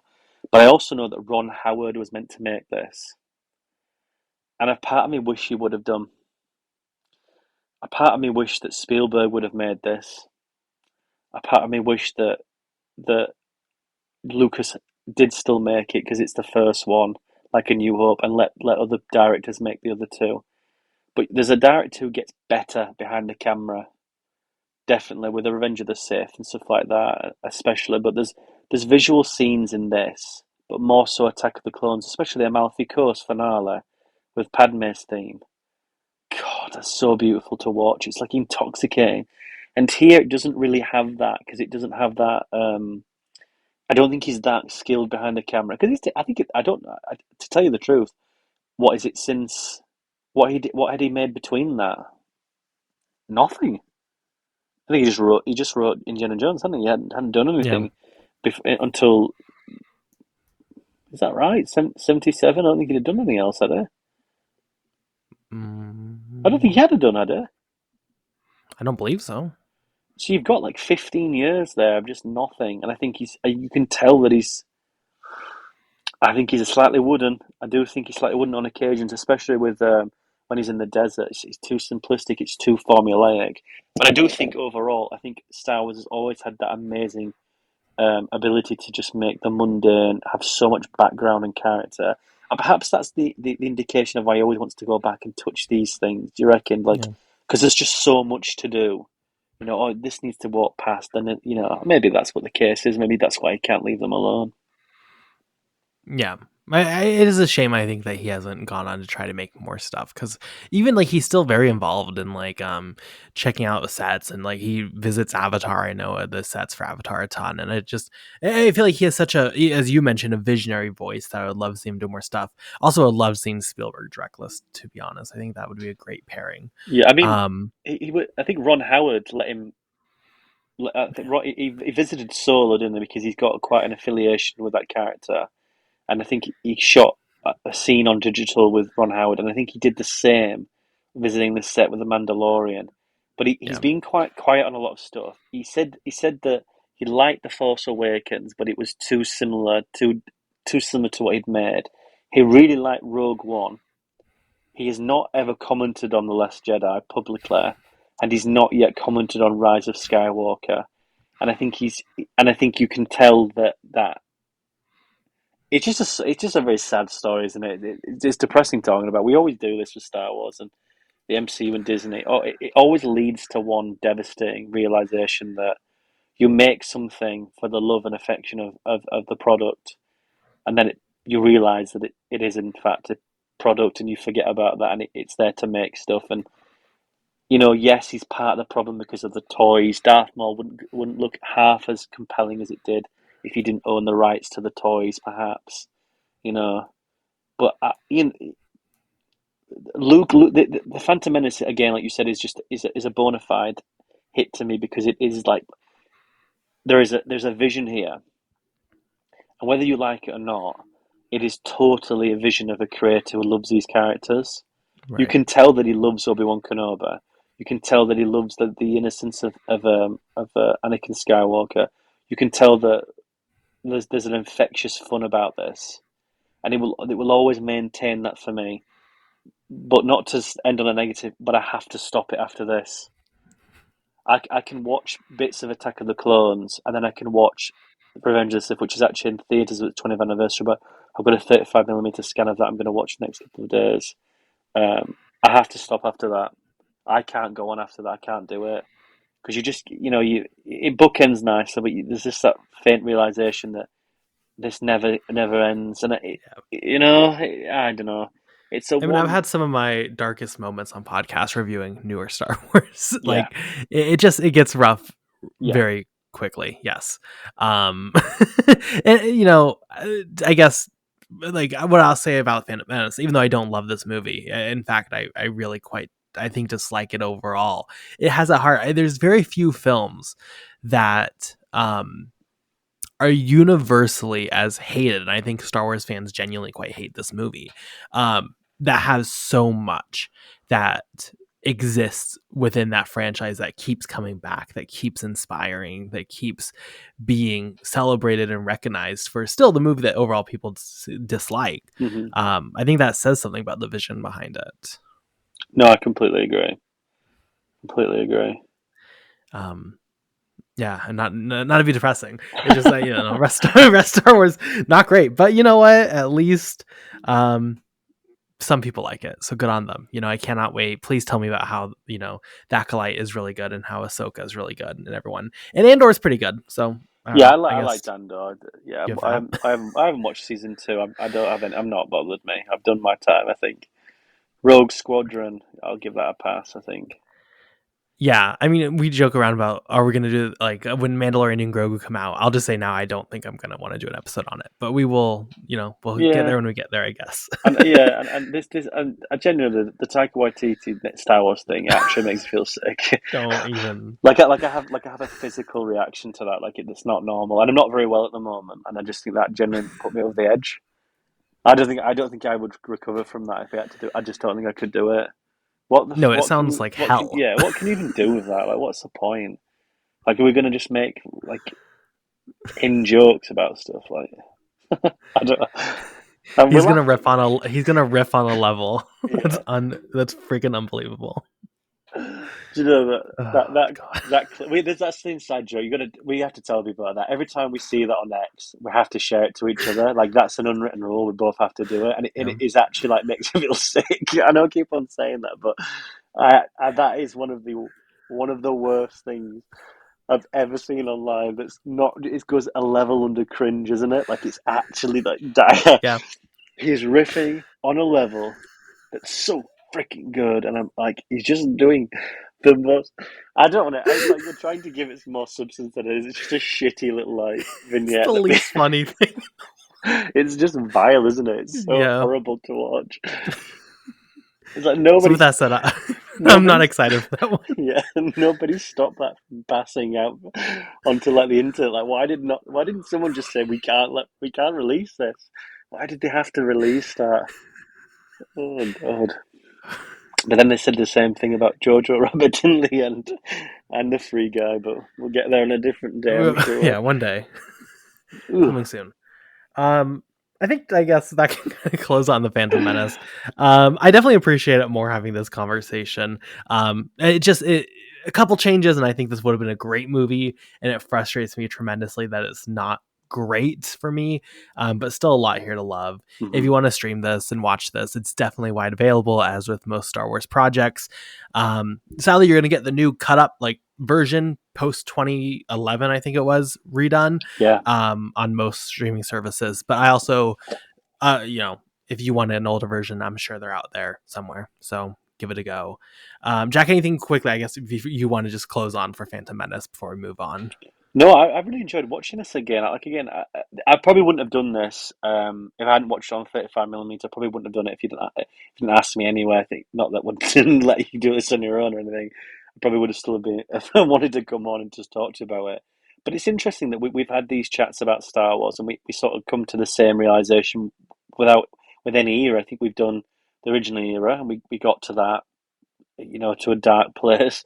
We've done the sequels, and we've gone to that with a dark place, and it's the same with this. It's the inevitability of it all. But you watch the purity of the first versions of them all, Force Awakens, A New Hope, and the Phantom Menace, and there's a purity to it. There's an adoration I have. There's a lovingness to see where this can go. And they all go to a place where I'm not necessarily keen. I don't mind the original trilogy, and I don't mind the prequels at all. The sequels I'll leave for another time. But going back to this, it was just that purity of being 6, 7 years old again, not having the weight of any preconceived notions of what this thing could be, and just being enamored with it all, being intoxicated by its imagery. And I still find shards of that now. I still find elements of it, and it was actually really fun to watch. And having we've done the 35mm a few times. I know I didn't get to send this to you, and I don't think you ever want to watch this again anyway. But it was interesting. Again, I've watched this 6 times in 2 years, I think, and I've watched very multiple different versions of it, extended, re-edits, 35mm, the digital 2011 version, and I'm still fond of it. I still like it. It's a bygone era now, and it's one of those films where it sets you back to a time where things were simpler. And that sounds like a grouchy old bastard saying that, but it really does ring true. But it was a pleasure talking about it again. They're not simplistic films to talk about. They're not the bite-sized Disney pieces that you can just watch that's simplistic surface. There's a lot more to these prequels than meets the eye. And if that's one thing to end on, I do think that there's a lot of substance here to look at the politics in the, you know, father figures and people who are meant to be helping you and steer you into a direction are not always nice people. And I think there's always that, you can meet someone and you can be a soulmate and it not be the right time. And there's a lot here. There's a lot of being a child in a world that's a lot larger. I mean, imagine being a child growing up in Vietnam when that was happening, or a child in Iraq and watching those things and being told one thing and being told hearing another. There's shades of that here, and not that it gets to that degree, but I always find it a compelling watch. That I think Time is being positive on this a lot more than I think there's going to be on the new stuff, which again says a lot more about the films in itself. But no, thank you very much for inviting me on again. I've really enjoyed this with you. Well, with that, I think one positive here is Liam Neeson's performance. I really like him here. So, for our question of the week, we're asking, what is your favorite Liam Neeson performance? Quite a few different ones to choose from. Jack, I'll turn it over to you. What is your favorite performance? This is tricky because I come from an era that's probably in Liam Neeson's second phase of doing support characters, and I only just realised when you told me about the question of the week, I'm like, well, I'm not. There's an obvious answer here. I know I have a feeling you're going to pick it. There's an obviously answer. It's from 1993. I'm not going to say it because I'll let you take the glory there. But I come from an era in sort of the late 90s, early 2000s, before Taken, where he's in like 5 minutes of Kingdom of Heaven. He's in 5 minutes of Gangs of New York, or if it's something like I don't know those type of two films. I've always liked him in the A-Team. Shoot me down. Shoot me down. I've not said Schindler's List. Shoot me down. But I've always liked him in that. I've always thought that Joe Carnahan film was an underground hit. Again, they just didn't know what to do with it. I've always liked him as that character, as Hannibal in it, not the monster Hannibal or the warlord. I like him in Kingdom of Heaven. I always liked him in Silence as well. I think he's quite good in that. It's quite a restrictive performance, but again, that era of being limited to the cameo. But the one I'm not going to do the Batman Begins one. I can't bring myself to do that. But I'm going to go a little bit left piece here. I'm going to say Taken. I'm gonna say that Taken was the film that was like, oh my god, like Liam Neeson's an action star, and granted, you've got a lot of fallout with that sort of the adult over 60-year-old box office reignited, and he was never gonna make a sequel, and he made two of them, and the second one's not too bad. The third one is Jesus, is bad. But I've always found you have like the non-stops and the commuter and all these type of like films that like on the unknown as well. These B-rate mystery movies that he all sort of the same type of film, usually made by the same filmmaker as well. But I like him in The Grey, Joe Carnahan's film as well. I think he's good in that. I'll go The Grey and Taken. But just two films that redefined me for him that showed that you didn't have to be a 30-year-old ripped muscle meathead like Stallone or Schwarzenegger. You could be a resourceful 50-year-old who had some skills, a very special set of skills. And I've always quite liked Taken, but I'll go the Taken and the Grey. But I would be hard pressed to choose between the two. God, even now I like the Grey for its bitterness. I've always quite liked the nastiness of the Taken, so I'll go them two films. But go on then, tell me what yours is going to be. Yeah, well, I have a few just because the first one is obviously Schindler's Yeah. List. Like, it is the film, right? It is Yes. one of the best films ever made. Haunting, needed, essential viewing. I'm so happy I got to see this, not on the big screen, but it was during a film class, so it was projected quite largely. And just being surrounded by that image, it's a viewing experience unlike any other, just like raw emotion, but he's phenomenal in it. He's really good in Silence, as you mentioned, a quite restrictive performance, but definitely one that is worthy. And then my oddball pick, just because I was like, well, Schindler's List is boring, Silence is boring. I think he's quite good in A Walk Among the Tombstones. Oh Not that wow, that film great is choice. great, but I think his performance is quite cold, quite brooding, quite like perfect for what you want from Liam Neeson within this genre. So I definitely appreciate that film. Largely, I appreciate the film more than I think most people, but his performance is certainly good in it. He's also in a quite a good film called Seraphim Falls. It's a western, Never like seen it. yeah, he's a good film, and he's also in like he's like the Deadpool and stuff, like he's in a lot of stuff. That I watched a film recently that I did for Clapper in the Land of Saints and Sinners, where he plays an IRA Mhm. hitman. That's quite interesting. I don't think I really like the film, but I think he's good in that.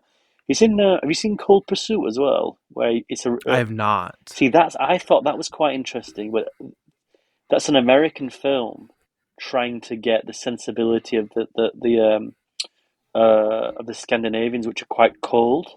And I think it's an interesting film about depression as well and grief, how they just Hmm. very different in being able to compel it. About being able to go through it. Don't get me wrong, but the thing about Schindler's List that I wanted to mention as well, when I was in Chicago years and years ago, there was a 20th anniversary screening of it. 2013, it would have been. Would it have been? Well, no, it would have. Yeah, it would have been. Yeah, 2013, and they showed it in Dolby Atmos surround sound. Ooh. Yeah, and weirdly enough, I watched three films there. You're gonna love this. The first one was Bohemian Rhapsody. The second one was the Pet Sematary remake, and the third one was Schindler's List.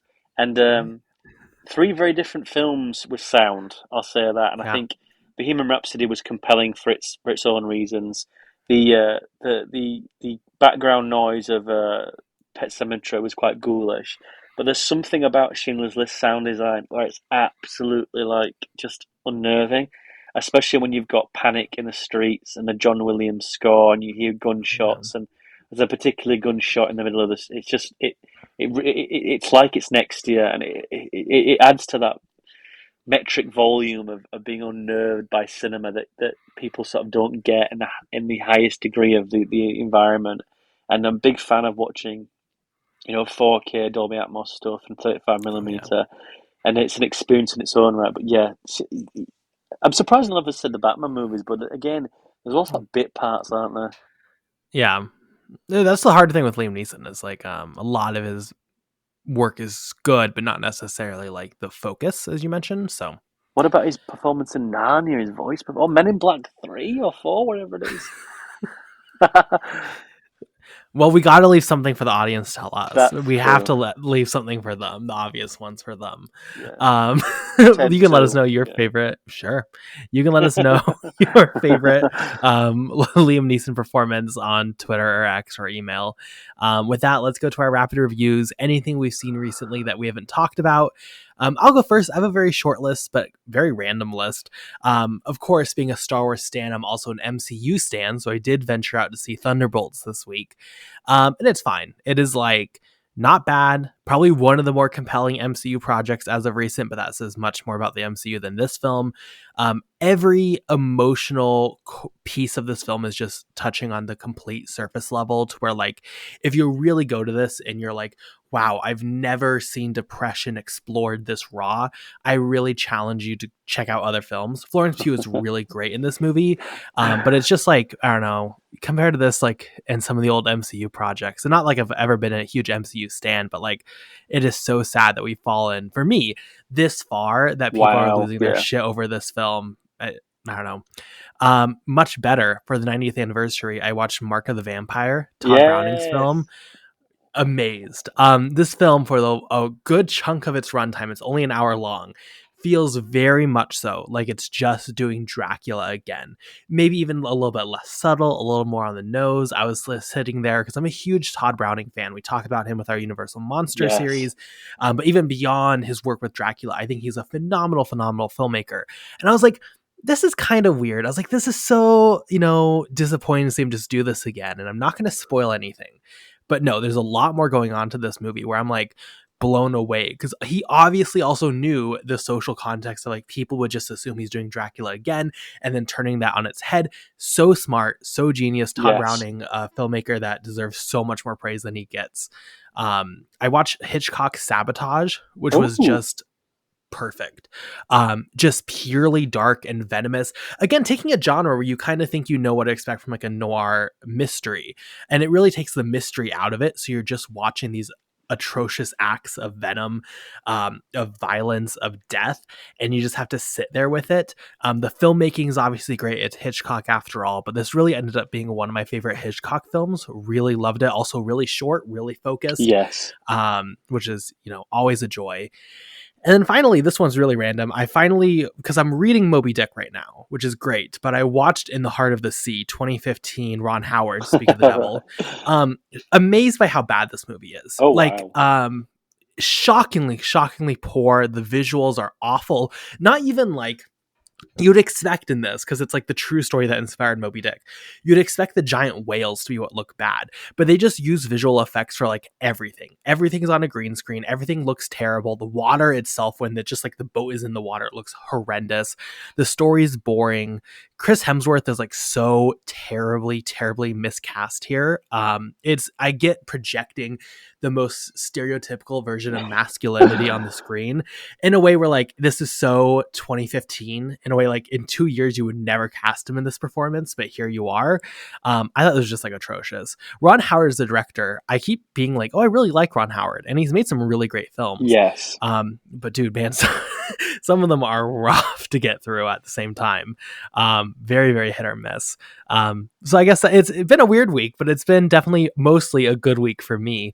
Jack, what have you seen recently? Well, I was going to say Boy and the Heron, but I haven't been able to watch it yet. And I was absolutely just, I couldn't do the podcast because something come up. And I was like, I've actually discussed it because that Miyazaki thing, after Poker Rosso, I was like, oh my God, I can't wait. And I'm letting myself down there. So that's going to be when I'm back next week. But I'm going to mention 4 films here. I'm not going to mention, I'm going to mention very little about them because I'm going to do reviews from the Clapper.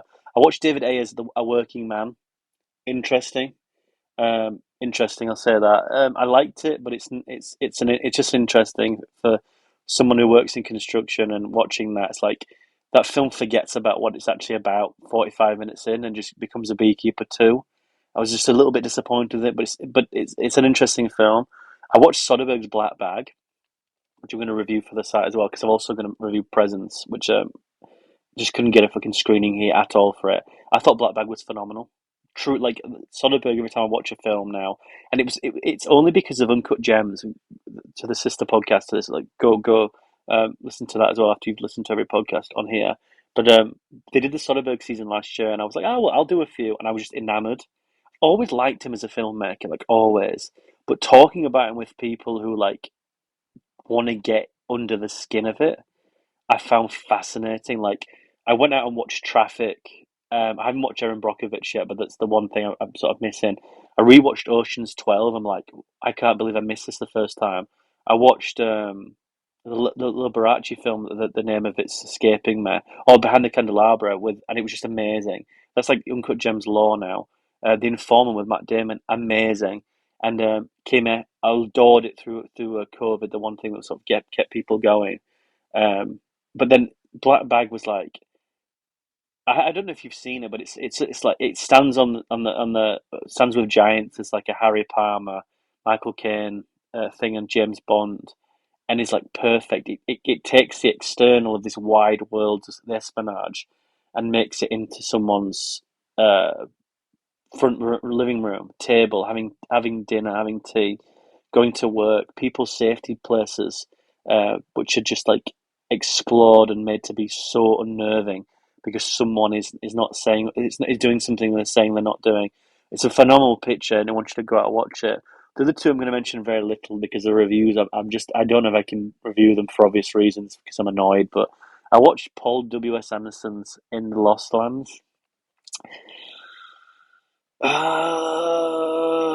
Anyway, I watched Danny Dyer and Marching Powder as well. Moving on. For April Ghouls, finishing up on it, I was like, I just want to watch some horror movies I've missed for the last few months. And I watched Sting. Have you seen Sting, Carson, with the spider?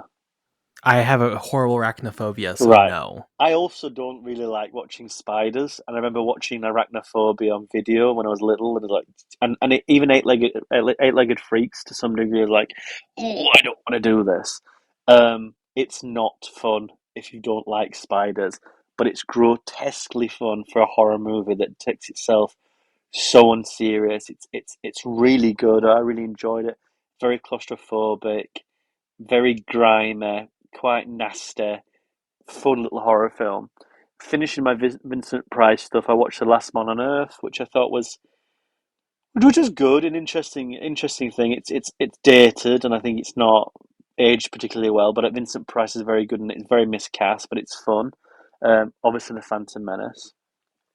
I just finished watching Heart Eyes, which I'm going to review for the site as well. I actually quite like that. I know there's a bit of a pushback with the Scream thing, with what's happened in the news of late with certain actresses being put out for political reasons, and if I had known that to the degree I would, the extent, I probably wouldn't have watched this because I know it comes from the same producers who have basically shit on those two actresses. But I enjoyed this. I think again, you speak about iconography. It's very simplistic. It has no depth to it, but it's very fun. It's an interesting one, and I just watched Havoc. I don't know what else much I can. Just too much green screen. I mean, Gareth Evans is a very confident director, but this is just very high octane John Wick without the artistic merit, and it's very gritty and very boots on the ground, and it's enjoyable, but it's just I don't know. It just feels lifeless, which happens to be the film in itself. So I don't know if that's a positive or negative. I'm still wrapping my brain around it. But yeah, I'm gonna watch Presence soon, and I'm just middle way through Bike Riders as well, the Jeff Nichols movie that I should have reviewed a year ago. So I'm getting back into it. It's a tough one, but those are my recent ones. I hope I'm not going too long, but yeah, some good stuff, and some terrible stuff, and we'll see. We'll see what I'm gonna go through with reviewing. I don't know, But some really good stuff in there. but some Black really good Bag is stuff. Yeah, fantastic. Very curious what you think about Presence. Soderbergh and like everyone, please go check out the Uncut Gems series. yeah, Definitely right now is probably one of, if not the most interesting filmmaker who's just pumping out like such creative, such inspired work that's of quality. Most of the time of quality. Very, very worthwhile. right. Always follow. Is that a dig? Is that a dig on Presence? Should I be worried? Because I've seen some reviews where it's like one No. star and then it's five. But No, Presence is fine. That was more of a Magic Mike 3 dig, I guess, if oh anything yeah, else. yeah. Well, yeah, I've not Because seen that is those. shit. Yeah, But the rest of them, pretty good. fair play. Yeah, Black Bag, one of my favorites of the year, easily so far. So good. Um, with that, I think that's going to do it for our episode today on the Phantom Menace. Thank you so much for joining us, Jack. Where can we find you on social media? Well, thank you very much for inviting me. You know, I always like this is always my like highlight to my weekend talking to you. Um, it's always fun just watching stuff from different perspectives as well. From something I know that I have an emotional interest with. I find it fascinating. So I hope that I haven't gone too much into the rants, but there's not any other place I can do it without sounding like I'm ill. So thank you very much for indulging me. And you can find me on Clapper and Twitter or X and Letterboxd using Jak-Luke Sharp. I've got again the Working Man Black Bag. Some reviews coming out, a feature about Joker 2, which I'm trying to still get edited. I know I mentioned that every week, but it's just I've got to be careful with that because there's a lot there that I've got a lot to say, but yeah, getting back into some things. But thank you very much for having me. I always like spending time with you, Carson, and anyone out there is listening who found this to be remotely enjoyable for any reason. Thank you very much for listening, and I hope I didn't get on anyone's tits too much talking about Star Wars. Not that the podcast sphere has enough Star Wars to begin with. Yes, and if you want more of us talking about Star Wars, again, we have our New Hope review.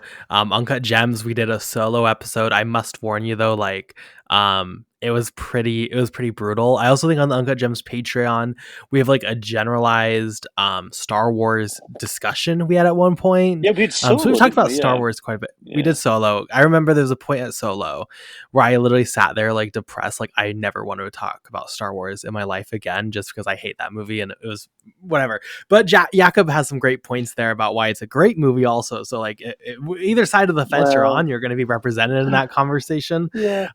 So at least go check it out. And yeah, you can find me on Twitter you can find me on Twitter at BP_movie reviews. I'm not active there. You can find me on Blue Sky or Letterboxd, just Carson Timar.